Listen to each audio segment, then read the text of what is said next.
السلام عليكم ورحمة الله وبركاته. واتحانينا كبرنيني برشادة إنجليشكا مقالكين مانتا وحان كبرن دونا سيدي إنجليش لو قدوه كفيرسو وحاد دهيسو وحاك لبنان دونا جملة حيكتا سوح دي وان صوتوسا يعني وان قبيستا and then يعني وان لبستا كسو دوان مقالكين مانتا جملة أورس وحيتاي كفيرسو وحاد دهيسو waxaad rabtaa inaad English ku dhahdo ka fiirso waxaad dhahayso waxaa leedahay watch what you are saying ka fiirso waxaad dhahayso watch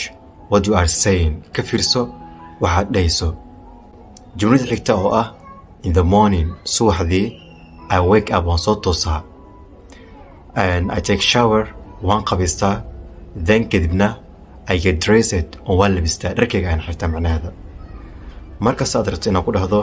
English subaxdii waan soo toosaa oo yani waan qabaystaa and then yani dharkayga baan xirtaa oo waan labistaa waxaa leedahay in the morning subaxdii I wake up waan soo toosaa ama waan soo kacaa I take a shower oo waan qabaystaa and then kadibna